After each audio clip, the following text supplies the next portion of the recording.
Welcome to the ScreenCrush Break Room. I'm Ryan Airy, and this is all of the Easter eggs, references, and little things that you might have missed in The Bad Batch, Episode 2. The episode is titled Cut and Run, which has a few meanings. This is what the Bad Batch are doing by running from Kamino. It's also a reference to the clone Cut, who was a deserter who cut and run from the war. The first episode included the VO that preceded every episode of the Clone Wars. A galaxy divided by war! But it turns out that that was just the last chapter in that saga, and now the VO is gone. Bummer. They land on planet Salamakei. We first saw this world in Revenge of the Sith when Jedi Master Stas Ali was killed by Order 66. The creature that causes all the trouble in this episode is called a Nexu, and we first saw it in Attack of the Clones. As they land, we see these frog rooster creatures called Nuna, and they first appeared in the episode Deserter, where we also first met Cut and his family.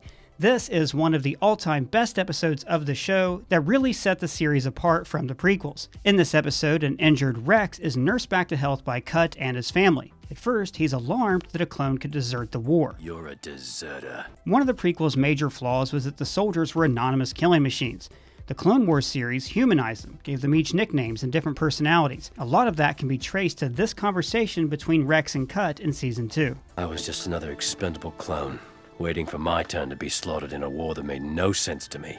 This experience teaches Rex that clones can think for themselves and defy orders. This continues in the arc when his fellow clones frag an abusive Jedi general, and this culminates in Ashoka Tano freeing him from his control chip. It's not a mistake that Rex is name-checked in this episode. Rex told us about the clone troopers turning against the Jedi. His arc is mirrored by the Bad Batch, a squad of irregular clones who play by their own rules. Just 2 episodes in, and the show has already established its themes of conformity versus creativity, service versus freedom. Now, this trope of a soldier no longer seeing the point in his war has been told in many a great war epic, like Ajax in the Iliad, who is said to have brought the war home with him and simply sits on a rock and stares into the sea, all the way up through modern stories like Commander Willard in Apocalypse Now.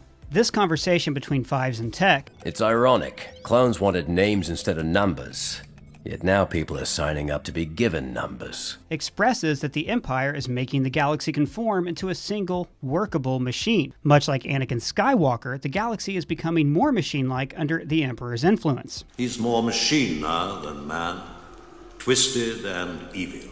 And of course, Fives has been forced to become part machine, and he can't understand why anyone would submit to this willingly. The clones themselves are like computers. They're controlled by a chip. Tech, you said the regs were programmed, but you never mentioned the chip.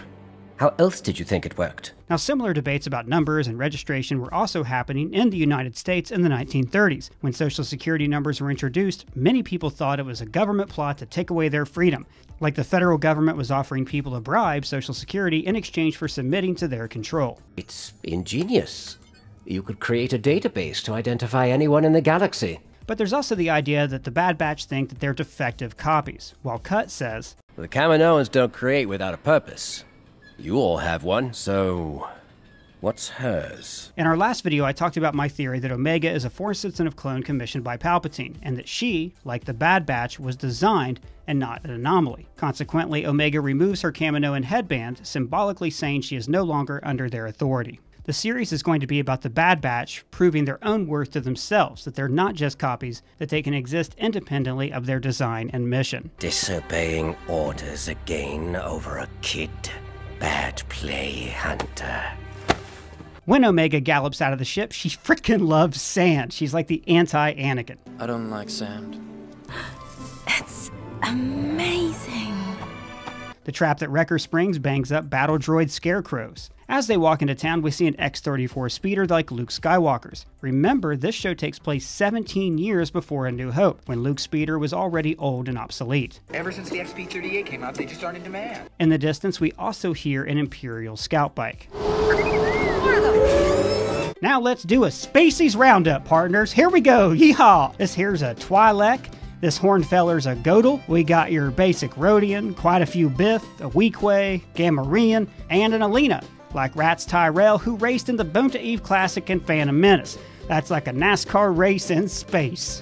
People are always asking me, how do I know so much about Star Wars? I mean, between the movies, shows, comics, and books, there's just a lot of media to consume just so I can share Easter eggs with all of you. See, I listen to a lot of Star Wars audiobooks, like Bloodline, which takes place before The Force Awakens and is really crucial to understanding what happens in the sequel trilogy.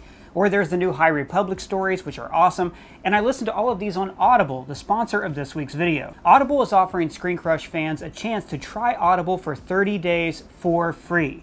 Visit audible.com/ScreenCrush or text ScreenCrush to 500-500. If you only watch Star Wars movies and shows, then you're not getting the whole story. Several audiobooks actually pick up where the Clone Wars left off, like Dark Disciple, which tells us what happens to Asajj Ventress, or Dooku Jedi Lost, which tells you how Dooku fell to the dark side.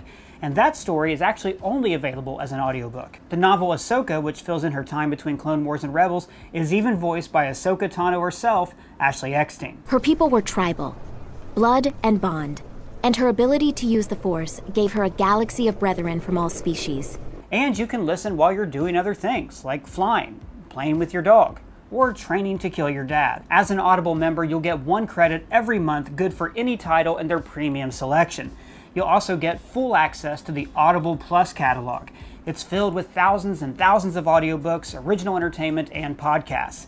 And if you start an audiobook and it's not your thing, you can swap it for another title for free. So visit audible.com/ScreenCrush or text ScreenCrush to 500-500. Back to the Easter eggs. The tow truck ship that the Imperials use is called a tug. We first saw one in the Clone Wars episode Brain Invaders.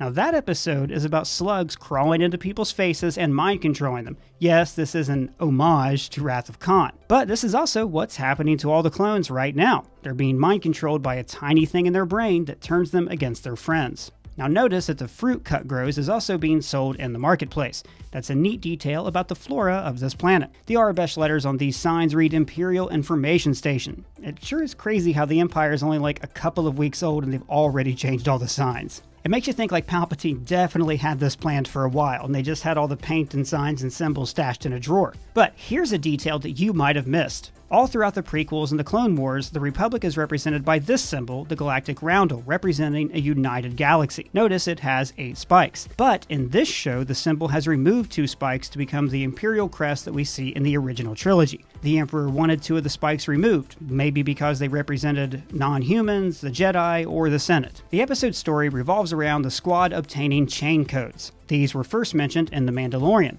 What's the chain code? But we actually see Boba Fett's chain code in Season 2. My chain code has been encoded in this armor for 25 years. The Imperial in this hologram is Vice Admiral Rampart, who's going to be the villain pursuing the Bad Batch in this series. And I could be reading way too much into this, but this console is made to look like a VHS tape, right? The immigration booth and checkpoint are almost exactly like the one that we see at the Corellian checkpoint in Solo. ID chips. Funny thing, we don't have them. It makes sense that the Imperials would try to control the movement of people from one planet to another, because it's one more way of controlling the resources and influence that each planet has. This is also similar to Ellis Island in New York, where immigrants were processed for decades. Many people were given new, Americanized names to better fit in with American culture. Speaking of Solo, the restraint on the ship is much like... and a fortified infraction restraint on the landing gear. By the way, can we just show some crazy respect to how Donald Glover's Lando Calrissian sounds like Billy D? Alluvial dampers, a wet bar. The Bad Batch's ship is... looks like a modified Omicron-class attack shuttle. This design of 2 wings and a dorsal fin is the basis for the Imperial shuttles that we saw in the original trilogy. Yeah, well, I don't think the Empire had Wookiees in mind when they designed her, Chewie. When Cut and his family leave the planet, they board an Airbus shuttle like we first saw in The Phantom Menace. The interface that 5 uses to talk to the ship is called a scomp link. We see them all over Star Wars, but we first saw them in A New Hope. Also, the communicator that Hunter uses is a Hush 98 comlink. This is what Qui-Gon Jinn used in Phantom Menace to transmit Anakin's blood sample. But get this, it was actually built from a Gillette for Women Sensor Excel razor. So 20 years later, animators have to duplicate this prop made from a razor that they don't even make anymore. In fact, the blades sell for $90 on eBay. And this sound is a modified version of the clone communicators that we heard in the prequels. The scream that the evil R2 unit lets out when it sees Omega made me laugh out loud because it reminded me of the invasion of the Body Snatchers when the aliens see a human being. On the ship, Wrecker is curling a gonk droid, like the one we saw tortured in Return of the Jedi.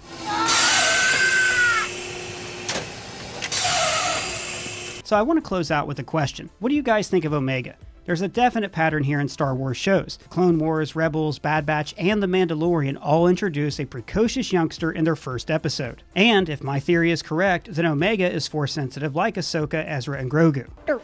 Now, I'm glad that Hunter has now accepted her as part of the group, and he's not going to spend the series trying to get rid of her like Din Djarin did with Grogu. The show works a lot better when she's a valuable part of the team and not some kid they always have to rescue. I know I made a mistake. Like I said earlier, I think she's a Force-sensitive clone secretly commissioned by Palpatine. In The Mandalorian, Moff Gideon wants Grogu's blood so he can bring order back to the galaxy. And we saw a proto-Snoke or Palpatine clone here. And of course, Palpatine cloned himself in Rise of Skywalker. Like, I hate Rise of Skywalker like Anakin hates sand. I hate that Palpatine came back and that Rey was his kin. But just like the Clone Wars improved the sequels, maybe these TV shows will improve all of these dumb plot points. You are a Palpatine. Well, that's all the Easter eggs that I found, but if you found any, let me know in the comments below or at me on Twitter. And if it's your first time here, please subscribe. For ScreenCrush, I'm Ryan Airy.